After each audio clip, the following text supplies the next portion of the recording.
The LA Chargers, 2-1, coming off a tough defeat, now play division rival, Super Bowl back-to-back champion, Kansas City Chiefs. What's going to go down? Well, let's find out today. Welcome back to another episode of the BuiBros Football Podcast. I'm one of your hosts, Quinn Bowie, and I, of course, cheer for the LA Chargers. Across from me, my brother Brandon. And I cheer for the Minnesota Vikings. And as Quinn said, breakdown of the weekly matchup coming up against the Chiefs. Yes. The division leaders at the moment, 3-0. Yeah, always a daunting task playing against the Kansas City Chiefs ever since Patrick Mahomes and Andy Reid have teamed up over there. It's just been a nightmare. It's been what I would imagine the Jets fans, the Bills fans, and the Dolphins fans faced when Tom Brady and Bill Belichick were over there in New England. It is absolutely tough. But before we get into it, if you are with us, we do appreciate it. We need your support now more than ever going into this week matchup against the Kansas City Chiefs. Please subscribe to the channel if you are a fan of the LA Chargers, the Minnesota Vikings, NFL. Just like Brandon and I are, we love talking about it each and every day, each and every week. Also, please like the video, hit the notification bell. It does help us out. But yeah, let's get into it, Brandon. We talked about last week and that unfortunate loss that played out, but more importantly than the loss were the loss of some of the key contributors to this team. We lost Justin Herbert. We lost Joey Bosa. We are now looking like we're losing both tackles in Rashawn Slater and Joe Alt. It does. We also lost Derwin James to suspension. He's been such a pivotal player in these matchups with the Kansas City Chiefs. It's looking rough. It is absolutely looking rough. But you know what? The dawn is darkest before the day. What is the saying? The night is darkest just before the dawn. I like it. I like that a lot better. And you know who is going to help propel the LA Chargers to the promised land, to victory? I'm going to tell you right now, it is going to be a Minnesota Vikings legend. If I may speak, the Minnesota Vikings legend that will propel the LA Chargers to victory, whether or not it may be in true performance or just for a fact of being there and supporting the team. I don't know. But Minnesota Vikings legend Jalen Reagor just got signed to the LA Chargers practice squad. And that's what I mean. That is pretty much like the Minnesota Vikings legend right there. He did just enough to convince the Philadelphia Eagles that he should be drafted before. But I digress. Let's get into this now. We've lost all these star players. How are the LA Chargers going to compete? If you haven't been with us through these segments, this is how we kind of quantify whether or not the LA Chargers or our opponents in this case can pull out on top. We go position by position. So we have quarterback to quarterback, wide receiver to cornerback group, so on and so forth. And yes, we do include the kickers there as well. We're going to get a point, advantage, disadvantage, and we're going to see what is going to happen here. Now, let's begin. LA Chargers, Kansas City Chiefs, quarterback against quarterback. We don't know what the status of Justin Herbert is going to be. X-rays came back negative. Fantastic. But does it matter? Well, in this situation, I have to give a little bit. Last week, we had our offensive line as a full unit, as healthy as can be, which gave us more hope when it comes to the health of Justin Herbert. This week, we don't have necessarily such the case with Rashawn Slater and Joe Alt, our starting tackles. Week 2's PFF top-rated tackles, and now we don't have them. Oh my goodness. Well, against that defensive line, that's going to be tough. But so quarterback against quarterback, it may be Taylor Heineke against Patrick Mahomes. Now, if Justin Herbert was 100% healthy and, it was just him against Patrick Mahomes, I might have more of an argument, okay? I might have more of an argument as to why the Chargers could potentially have an advantage here. But in this case, only because there's uncertainty in the quarterback position. That's why I have to give the Kansas City Chiefs the advantage and the disadvantage going to the Chargers. The Taylor Heineke almost won a playoff game against Tom Brady the year that they won the Super Bowl. Like the actual GOAT.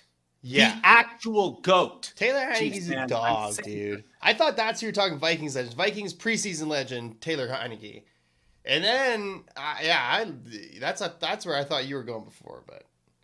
No. Heineke's a dog. We're going with the Vikings legend. Not only preseason, the Vikings legend in the new era. So, I have to mention here, we moved into a new community. My wife is a very social person, Nat, and she's been going out and she's meeting a lot of people, these moms at these baby rhyme time and story time events, and she's met quite a few moms who have husbands, big NFL fans. Fantastic. This is the type of group of people that I want to acclimate myself into. Chiefs fans?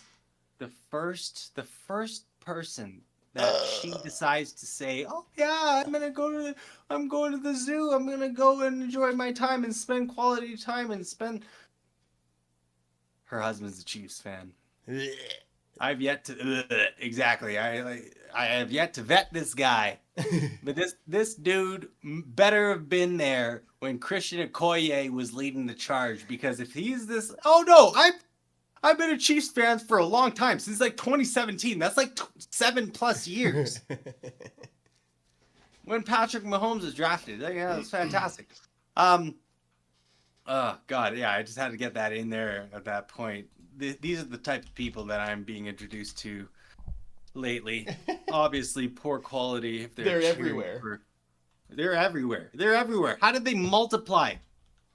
Garbage. But let's get into it. Wide receiver against their cornerback group. Trent McDuffie right now, 8th rated player or cornerback, on PFF. Our wide receivers, it's tough. Quentin Johnston has been phenomenal. We have Braden Vahoko coming in there and Ladd McConkey. Great receivers, haven't quite been the most productive here.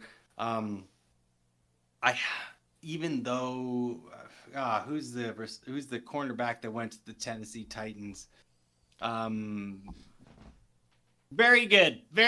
Anyway, bolted off there, no pun intended, and they still have to give the advantage to the Chiefs against our wide receivers there.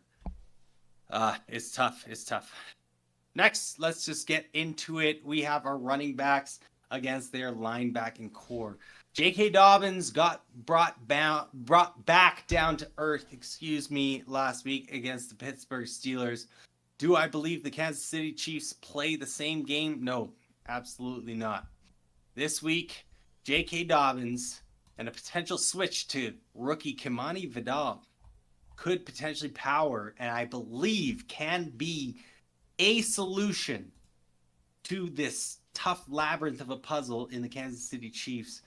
Gus Edwards needs to take a step back and come back stronger, but these two running backs can lead the way. We have time to get the offensive line in coordination with what their position is going to be this week. Going against the linebacking group of the Kansas City Chiefs, they've got Leo Chanel, who was a draft target for the Chargers a few years ago, Nick Bolton, and sadly, former Charger in Drew Tranquill. Now, Drew Tranquill isn't doing well according to PFF. this year, but Nick Bolton, Leo Chanel, they are doing well. Leo Chanel's third rated linebacker according to PFF. This is going to be tough. This is going to be tough. Now, in a matchup where I knew Justin Herbert was extremely healthy, where he could take a little bit of pressure off of the running back group against a very good linebacking core for the Kansas City Chiefs, I could make more of an argument, but unfortunately I cannot, and it is going to be an advantage for the Chiefs here with their linebacking core against our running back group. We have potentially a switch at RB2, but we also have J.K. Dobbins running with this beat up offensive line. It is tough. It is tough. Now when we now switch to the tight end group for the LA Chargers against the safeties there. There's safeties over there. You've got Reed and you've got Cook going there, 47th and 60th out of 75 safeties. Not the best, but then you also have Hayden Hurst manning the helm here, and Will Dissly. They're also bottom of the barrel when it comes to the tight end group. It is absolutely tough. I understand the tight ends are going to be more of a blocking unit here, so maybe the matchup doesn't really play to it too much. But I have to be objective in this case, and again, I have to give the advantage to the Kansas City Chiefs. This is not looking good right now. It really isn't. But again, do not think that this is a concession. I am not conceding that the Chiefs are going to roll over the Chargers, because guess what? We still have the person that we believe in Jim Harbaugh, and that is going to be a huge consideration here. Even though there's a disadvantage and an advantage, it does not mean that it is an absolute win on one side or the other. But we'll continue to the offensive line, makeshift offensive line here for the LA Chargers. Both starting tackles out. That's what it's looking like anyway. It isn't officially announced, but their D-line, you have Chris Jones. You have Karlaftis, like third year, I believe, edge player. Chris Jones makes all the difference here. Our O-line, we have first-year player in the Chargers uniform, Bradley Bozeman. Rashawn Slater's out.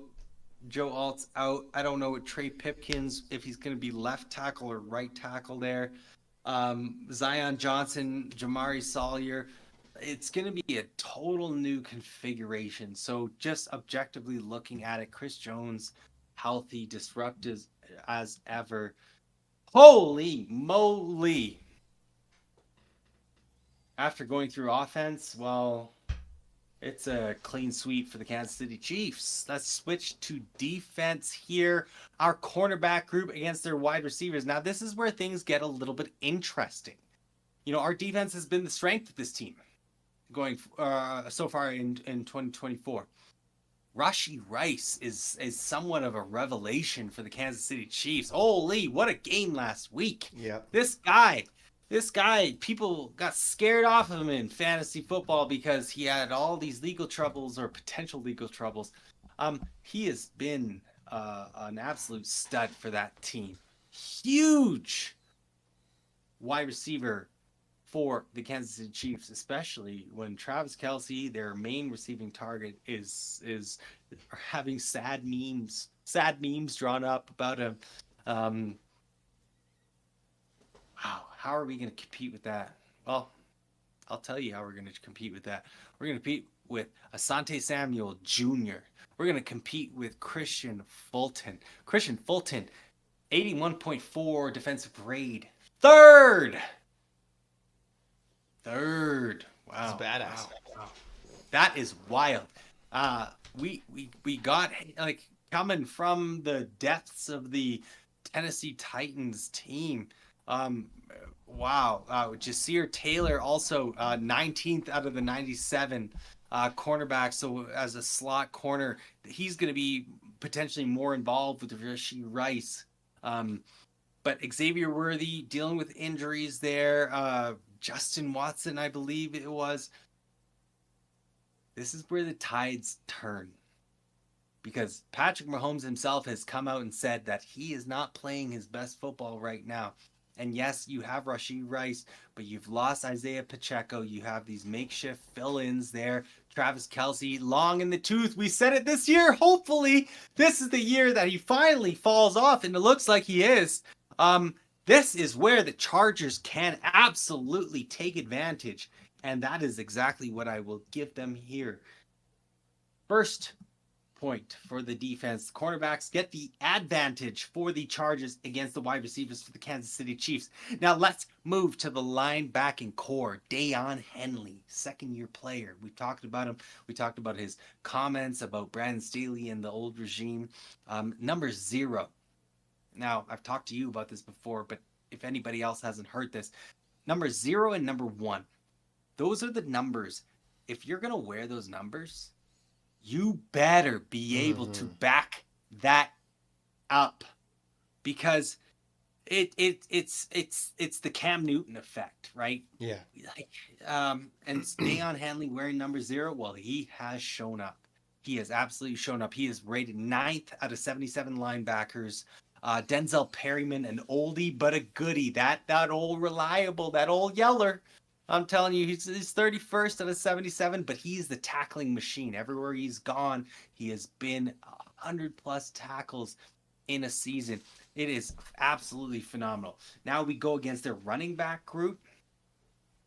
Well, like I said, Isaiah Pacheco, not really doing too much. Samaje Perine. Hey, the Broncos outcast there, and then you've got Carson Steele, the fan favorite, this kind of fullback route, similar running style to Isaiah Pacheco, hard hitting. Nah. Oh, Kareem Hunt too.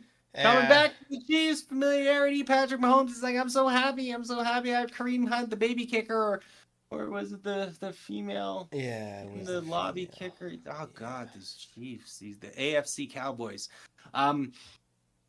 Yeah. Guess what? The linebackers get the advantage here. Wow. Looks like the tables may be turning. Now let's go to the safety position. We talked about Derwin James. He's not going to be playing. Well, Alohi Killman came back last week, and he was, although not fully participating in terms of snap count, he came back and he's got a above average grade here, 61.4 for PFF. He's getting back into it, but we've also got another former Tennessee Titan in Elijah Molden, who has been sensational since coming over and learning this system. He is the 4th rated safety out of 75 with an 84.3. We're going against Travis Kelce. Oof. Derwin James and Travis Kelce have a history. That suplex just bringing him down. But the way Travis Kelce is playing, the way those tight ends are playing, it is a different offense with Kansas City. We have Alohi Gilman, who is fantastic. His rating might not show it, but Elijah Molden, that revelation. These safeties are absolutely taking the advantage to the Chiefs tight end disadvantage there. That's the greatest tight end. That's the greatest tight end currently. That's the number 1 tight end, Quinn. Yeah, absolutely. And you don't have your number 1 safety. In NFL history, though. In NFL history. And we have to think about the times we're speaking about here and now. And right now, Travis Kelce's a bum. Wait. He's a bum. I agree he's being a bum. But I think it's like that resting thing because they know they're making playoffs. You know what I mean? Like they're taking it easy. Hey. Fantastic. Well, guess what? Week 4, early. Resting. Yeah. Not against the Chargers. I don't want this to happen, Quinn, but we know this is his breakout game of the season. We both know that. Every time he plays, he catches the ball in the middle of the field at like the 40 and then slowly runs into the end zone with nobody touching. That happens every game against the Chargers. Brandon, I thought you were my brother, and I am, and I'm trying to temper your Yeah. expectations. I can't because I see it. I see it. It's so I bad. see Travis That's Kelce what I'm just saying. slowly stomping his way to another like 15-yard game, and he has this 10 catch, 160 yards, and 2 effing touchdowns. No, not today, because we have the best backup safeties to play against Travis Kelce. Oh God, I really can't say that without being too confident here, but I will say there is enough confidence that our safety group is going to be better than Travis Kelce has been this year. We talked about it last week. We were talking about what has happened this year and how we see that projecting forward this year. So safety still gets the advantage, and now we move to D-line. Wow. Again, we've got Morgan Fox, we've got Poona Ford, we've got Scott Matlock, that two-time player, offense, defense, fullback, defensive interior there. We've got Khalil Mack, and well, we still have Joey Bosa here, Tuli Pelotu, Bud Dupree. Obviously, the health of Joey Bosa is going to play a big part here, but Khalil Mack having himself another season. Tuli doing well. Our defensive line is great. Their offensive line not doing the best. Their left tackle has switched from a rookie to somebody else that they hope can protect Patrick Mahomes' blindside. Joe Thuney, another oldie, right now doing well at left guard. He's 9th rated. Creed Humphrey, yeah, we know he is strong there, and as long as you have a strong center, you have a strong chance. He is 2nd out of 33 centers. Then you got Smith and Taylor out there rounding out the right side. Another advantage to the LA Chargers, our D-line is absolutely disruptive this year. It's really incredible to watch what Jesse Minter has done, bringing the pressure and subsidizing everything in the back. He is masterfully putting a scheme in place that puts these Chargers players in position to really utilize their skills to the best of their capability. And like I said about Jim Harbaugh circling this, we understand week to week, this is what our focus is. But the Kansas City Chiefs have been circled since that schedule release came out. They have a plan. Their defensive plan does not change too much. Joey Bosa is hurt, but and Derwin James a big piece, but they have the depth. And that's something the Chargers have been missing for some time. They have the depth. And here we are. We're evening the odds here. Our D-line is going to take advantage of their O-line. Patrick Mahomes is going to get at least 2 sacks on him. And now we go to the kicker. We go to Cameron Dicker, the kicker, against, oh God, what is the kicker's name over there in the Chiefs? You could just call him the highest paid kicker in the league. Oh, right. The highest paid kicker in the league. Yeah, Bum. Butker. Okay. Bumker. Harrison Bumker. Exactly. Against Cameron Dicker, the kicker. Advantage, Chargers, disadvantage there. So that brings us to a stalemate. Here we have even it 5 game. to 5. Listen. Very even matchup, I'd say. Very even matchup. And this is with all our injuries, too. Could you imagine if we were full strength? That's exactly the argument I'm going to make. If we were full strength Chiefs fans, this would be a very different story. 5-5 here. What's my projection here? Oh, God, I want to be hopeful, and I will be. This is... the over-under is like high 30s, not too high scoring game. I am going to have the Chiefs 20 3 to the Chargers 20. I think it's going to be close. I think we are going to give them a run for their money. Divisional matchups always tough here. But if Herbert cannot play, if some of these injuries cannot play, if Joey Bosa is not able to get back on the field, that is going to be the difference. Where the Chargers are hurt, the Chiefs are healthy, and the Chiefs are back-to-back defending Super Bowl champions. I thought we were going to take this. That was my assumption going into the season with a healthy team and Jim Harbaugh getting them hungry. That was where I was at. I hope we do. But with all these injuries, it is going to be a lot tougher. It can happen. A lot tougher. It absolutely can happen any given Sundays. I mean, the Carolina Panthers beat the Las Vegas Raiders last week. Fuck my survivor pool, excuse my language, but Raiders, Faders suck. Anyway, thank you so much for being with us. We do appreciate it. So if you'd like what we are discussing each and every week, please subscribe to the channel. Chargers fans, Vikings fans, NFL fans, Beat the Chiefs fans, whatever you want to say.